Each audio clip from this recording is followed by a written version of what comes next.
Every wave that passes beneath a 300-meter container ship tries to bend it like a steel beam with a force of 8 billion Newton meters. In 2001, aboard the MV Hanjin Sewol, that force won. A 4.2-meter crack split through the hull. Yet thousands of ships this size cross open ocean every day without snapping apart. The difference comes down to a single structural principle hidden inside the hull. A 300-meter container ship faces forces that would bend it like a steel bridge, and the numbers behind those forces are staggering. When a large wave passes under the ship, the hull experiences a bending moment, an immense twisting force reaching up to 6.8 giganewton meters during hogging when the wave crest lifts the middle. In sagging, when the wave trough sits amidships, that force reverses and can climb even higher, up to 8 giganewton meters. These figures translate to more than 8 billion Newton meters trying to flex the ship's body with every major swell. The hull's steel structure responds by stretching and compressing, much like a giant beam. Calculations for a typical ultra-large container ship show that, under these peak moments, the deck can see tensile stress of about 209 megapascal during hogging, while the bottom plates endure up to 247 megapascal in sagging. Both numbers are substantial, yet they remain well below the maximum stress the steel is allowed to carry. Classification societies set that limit, known as the permissible stress, at 840 megapascal for high-strength ship steel. The actual working stresses are just a quarter to a third of this threshold. Even so, these are not small deformations. The hull can flex by about a millimeter per meter, enough that over the length of the ship, the ends might rise or fall by several centimeters relative to the midsection. Every voyage, every storm, the hull is subjected to this relentless cycle of bending and release. The numbers make it clear, without precise engineering, these forces would quickly exceed what ordinary steel and simple construction could survive. On April 27, 2001, the MV Hanjin Sewol was underway in the East China Sea when a sharp, metallic crack echoed across the deck. Investigators later traced the origin to a hatch side plate near midship, where a 4.2-meter fracture had ripped through the steel. The ship's material certificates listed a normal strength grade with a yield of just 235 megapascal, well below what's now required for a vessel of its size. At the moment of failure, finite element analysis reconstructed a local bending stress of 98 megapascal at the crack site. This stress, while seemingly moderate, was dangerously close to the steel's limit, especially given the low temperature and lack of post-weld heat treatment at the welded joint. Eyewitness Mr. Hunsu Park recalled, "At that moment, the ship tilted aft, and I heard a sudden thud, click sound. Everyone standing on deck went unconscious instantly." The abruptness of the event left no time for intervention. Post-incident inspection found the hatch side plate had thinned to 12 mm, far below the 20 mm design thickness, creating a weak link that couldn't absorb the imposed load. The crack propagated rapidly, exposing the brittle nature of the steel and the vulnerability of the weld. The Korean Coast Guard and Marines' independent analysis confirmed that the combination of substandard material, insufficient stiffening, and a critical weld detail at the hatch opening allowed the fracture to run unchecked. The aftermath forced a sweeping change. Classification societies amended their rules, raising the minimum steel grade for primary hull members and mandating reinforcement around large openings. The seawall's failure stands as a stark warning. Without careful engineering and robust internal structure, the forces at sea can exploit even the smallest oversight, turning a hidden weakness into a catastrophic break. Inside the hull of a 300-meter ship, strength is not just a matter of thick steel plates.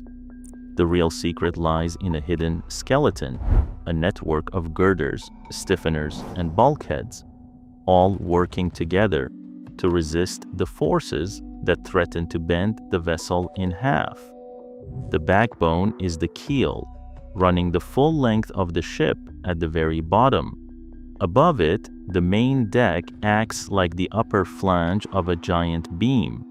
Connecting these are deep longitudinal girders and closely spaced stiffeners, welded into place to form a rigid framework. This arrangement creates what engineers call a sandwich effect.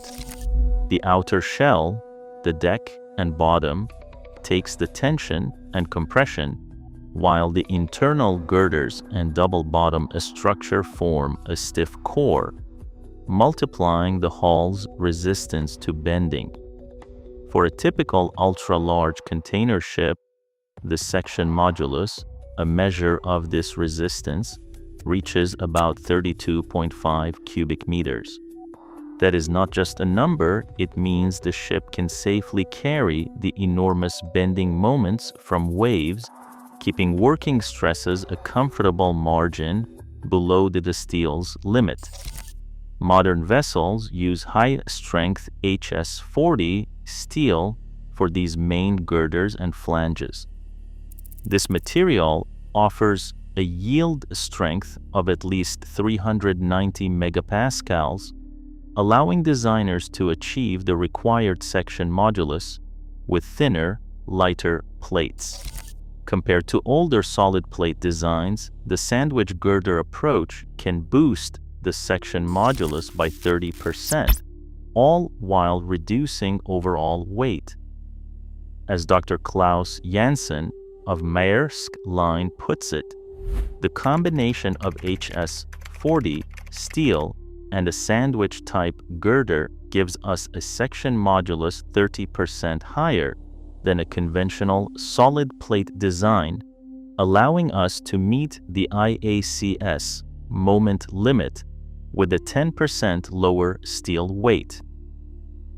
Every stiffener, bulkhead, and doubler plate is placed according to strict rules, each one calculated to transform raw physics into a structure that stands up to the sea. The result is a hull that bends, flexes, and survives voyage after voyage because its hidden skeleton is engineered for the exact loads it must endure. Safety at sea is not left to chance. Every 300-meter ship is built under rules that turn physics into strict numbers, drawing a clear line between what the hull can endure and what is forbidden. Classification societies like IACS, DNV, and ABS define the ultimate bending moment, MU, for a vessel of this size at around 8.8 giganewton meters, but the actual design limit is set higher thanks to mandatory safety factors. The material factor, gamma M, and the brittle damage factor, gamma dB, are multiplied in. For high-strength steel, gamma M is typically 1.15 and gamma dB is 1.05. This pushes the allowable moment, M, up to 10.6 giganewton meters. The worst-case wave moments, even in a North Atlantic storm, rarely exceed 8 giganewton meters. That leaves a margin of more than 30% between the highest loads and the threshold where a structural failure becomes possible. To verify these margins, designers use a digital twin, a full 3D finite element model of the hull. The standard mesh size is 10 millimeters, fine enough to resolve local stress peaks at hatch corners or stiffener roots. Mesh convergence studies confirm that reducing the mesh from 20 to 10 millimeters changes the predicted peak strain by less than 6%, and going to 5 millimeters narrows it to just 2%. This level of precision means the digital model can be trusted to guide real-world decisions, a point Dr. Klaus Janssen of Maersk has emphasized when reviewing simulation results for new builds. But numbers on paper are not enough. Modern ships now carry fiber brag grating, FBG, strain sensor arrays along the keel and deck. These sensors resolve changes as small as 0.05 microstrain, far below the typical hull strains of 1,000 microstrain seen in extreme weather. Over 18 months at sea, FBG readings on ships like Emma Maersk have matched predictions within half a microstrain, with temperature drift held to less than 0.3 microstrain per degree Celsius. The data stream is continuous, transmitted by satellite and cross-checked with conventional foil gauges. This digital proof closes the loop.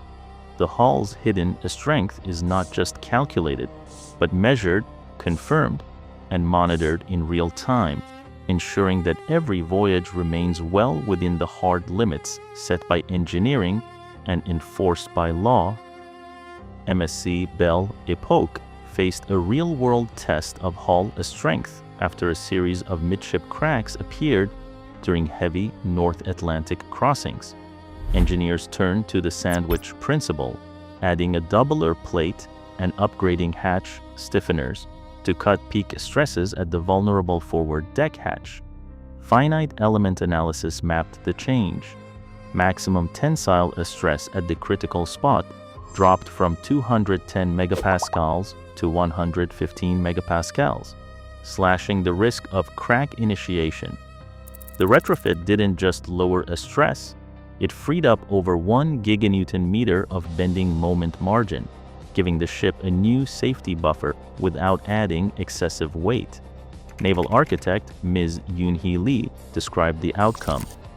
We saw the stress contour flatten, and the margin against class limits grew by more than 1.8 gignewton-meter. The numbers proved that targeted structural upgrades could deliver real measurable protection against bending failure. During a North Pacific winter storm, Emma Maersk's hull became a live laboratory for structural engineering. 48 fiber brag grating sensors embedded from keel to deck recorded the ship's flex under a rogue wave. The data stream captured a peak bending moment of 6.3 giganewton-meters and a maximum strain of 1.03 times 10 to the minus 3, numbers that matched the predictions from the ship's finite element model almost exactly. At that instant, the hull's height-strength steel, rated at 450 megapascals, was carrying an actual working stress of about 250 megapascals. There were no unexpected spikes, no signs of fatigue, and no new cracks in the primary structure after inspection. For Dr. Klaus Janssen, who oversaw the design, this was the ultimate validation. The hull girder system had faced a real-world extreme, and the engineering trick had held, proven not just by calculation, but by live data hour by hour, wave by wave. Every day, over 5,000 ultra-large vessels cross oceans, carrying global commerce on designs invisible to most eyes. As ships grow even larger, their survival depends on relentless engineering vigilance. The science inside each hull isn't just theory, it's the quiet line between disaster and safe arrival. Thanks for watching.